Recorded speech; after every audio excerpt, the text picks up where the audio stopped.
Hello students, welcome to Day to Day Math. Today, let's see another new model case study question.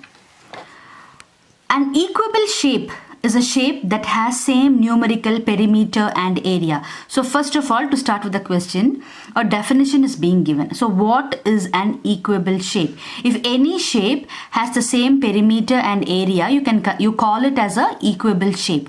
Now this particular question is based on this particular concept, okay? Now, note the figures are not to scale, fine. The lengths are in centimeters, okay. Now, which one of the following is an equable shape? So, which one of the following? Two shapes are being given here. One is a rectangle, one is a triangle. So, amongst this, which one is an equable shape? They are asking us to find out. Now, first of all, what's the definition that they had given for an equable shape? Perimeter and area should be the same. First one, let's do for this particular rectangle. So when I do for the rectangle, I'll just write R. Let me do for this. What is the perimeter of a rectangle? So perimeter is going to be sum of all the sides, or you use 2 into L plus B. Anyway, it is fine. Okay, so you will have 3.6. This side also will be 3.6. If this is 4.5, the top one will also be 4.5. Okay, so you will have 2 into length, which is 4.5 plus 3.6. So you add this up, you will get what is the perimeter. So let's see what's the perimeter. So you will have 2 times, so what is 4.5 plus 3.6? It will be 1.8, 8.1. You'll have 8.1. Now, what is 2 times of 8.1? That's going to be 16.2. So, this is the perimeter of a rectangle. Now, let's come to the area. So, what's the area of this rectangle? That's going to be L into B. So, L into B is going to be 3.6 into 4.5. So, what is 3.6 into 4.5? That's going to be...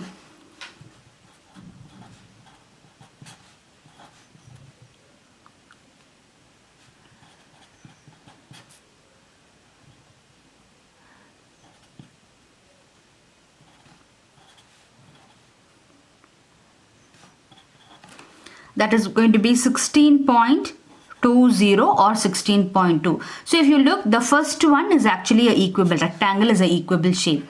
Now let's come to this particular triangle. Now to find the triangle, what is the perimeter of a triangle? Now coming to the perimeter, you know perimeter is sum of all the sides. So when you come to sum of all the sides, this particular line, can you see this line? And this is a right angle. So you see this particular triangle is being split into 2 right angles. In this particular right angle, base is 3, perpendicular is 5. So the hypotenuse should be 5. 3, 4 and 5 are Pythagorean triplet. So this is going to be 5. So this is also going to be 5. Now you add up all the sides, you'll get what's the perimeter. So 5 plus 5 will be 10. 10 plus 6 will be 16, adding up this one. So perimeter is going to be 16. Come, let's calculate the area. So the area of a triangle is going to be half base into height. So that's going to be half. Base is 6. Height is this one, which is 4. So you get this as 12. When you look into 16 and 12, this is not an equable shape. So triangle is not equable. This is equable. So the right answer is, which one of the following is an equable shape? Only figure A. That's the first subdivision. Second subdivision.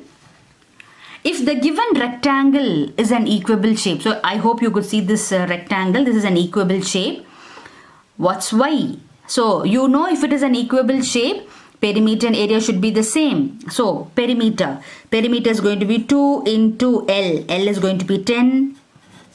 2 into L plus B equal to area. So perimeter equal to area. So area is going to be L into B. So that's going to be 10 into Y. Okay. So they're asking us find what is Y over here. So let's just multiply. So you will have 10 plus Y equal to, you bring 2 down. So you will have 10 into Y by 2. So you can reduce this as 5.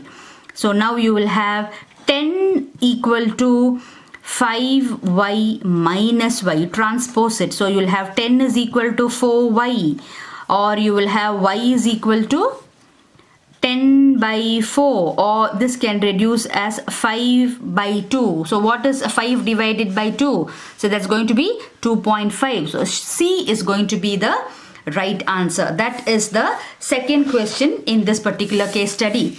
Coming to the third one. Find the value of h. So h is this one. It's the height of this particular triangle. If the given triangle is equable, okay, if it is equable, so perimeter should be equal to the area. What's perimeter? Adding above all the sides. So you have 3 root 5, 3 root 5, 4 root 5. So if you add 3 root 5 plus 3 root 5 plus 4 root 5, that's going to be 10 root 5. That's the perimeter. Equal to area. Area is going to be half base into height. Height I don't know. That's h, which I'm going to find out now. Now, take away root 5 and root 5 on both sides of the equation. Cancel 2 and 4 2 times. Now you can bring that 2 down to the denominator. So your height is going to be 5. So 5 centimeters is going to be the height of this particular triangle, which is h. Then, which of the following dimensions will give an equable right triangle? So we all know for a right angle triangle, Pythagoras theorem will be true. So all these are actually Pythagorean triplets, but it is not a must that all the Pythagorean triplet must give you an equable right triangle. It's nothing like that. Okay, so we have to check out and see which one amongst this will give you a equable right angle triangle. So I'm just working out for one and I'm showing you. So I'll work out for the second one. Look at the 6, 8 and 10. So what is the perimeter of the 6, 8 and 10? Perimeter, adding up everything, is going to be 10 plus 8 will be 18. 18 plus 6 will be 24. So perimeter will be 24. Now, since this is a right angle triangle, I am just marking the right angle triangle here. Longer side will be 10. And this you can write anywhere. So now let's calculate what is the area. Area is going to be half base into height, 8 into 6. So let me cancel this. So this is also 24. So when I check for 6, 8 and 10, I am getting perimeter is also 24, area is 24. So which one of the following? So it's only one. So this will be the answer, 6, 8 and 10. Now, last subdivision under this case study. If a given circle is equable, what will be the numerical value of its radius? So they have given a circle is equable. So if a circle of any radius r is equable, its perimeter means circumference. Its circumference and its area should be equal. What is circumference of a circle? 2 pi r. What's the area of a circle? Pi r squared. Cancel pi and pi on both sides of the equation. Cancel 1r from both sides of the equation. So the value of the radius will be 2 units. So 2 is going to be the right answer. So these are the 5 subdivisions under this particular case study, which I had framed on equable shape. So thank you so much. Meet you in the next video with a new model.